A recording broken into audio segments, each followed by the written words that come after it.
কবুতরের বাচ্চা দুইটার মধ্যে বড় বাচ্চাটা সুস্থ আছে, ও ভালোভাবে খাবার খাইছে। বাট ছোট বাচ্চাটা অ্যাক্সিডেন্ট করার কারণে দুই পাশের মুখ কেটে যায়, এই জন্য ও খাবার খেতে পারে না। বাট আমি তারপরে ওকে খাবার খাওয়াইছি।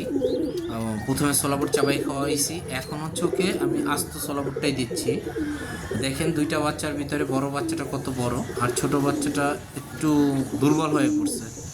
তো ওকে ওর বাবা খাওয়াইছে, বাট ওর খাবার শুধুই পানি, ওর পেটের ভিতরে কোনো দানা নাই।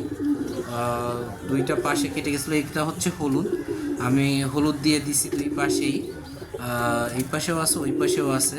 তো ব্যথার কারণে ও মুখটা মানে মিলতে পারতেছে না। সো ওর বাবা মা ওকে খাওয়ালে ওর পেটের ভিতরে শুধু পানিটা যাচ্ছে, কোনো দানা যাচ্ছে না। এই জন্য আমি ওকে ভিজানো ছোলা বুট খাওয়াই দিব। ছোলা বুটটা হচ্ছে আপনার ছোলাবিহীন, মানে ওটা ছোলা নেই, ওটা ভিজিয়ে রাখছিলাম। এটা ওর হজমের জন্য ভালো হবে। আমি দেখলাম, আমি গতকাল রাত্রে আমি ওকে ছোলা বুট খাওয়াইছি, ও হজম করতে পারছে। ও সকালবেলা ওটা ছিল না। সো আশা করতেছি যে ওকে আমি রিকভার করতে পারবো। আপনারা সবাই দোয়া করবেন আমি যেন ওকে সুস্থভাবে বড় করতে পারি। আল্লাহ হাফেজ। এই কবুতর জগতে সব কবুতরের কালার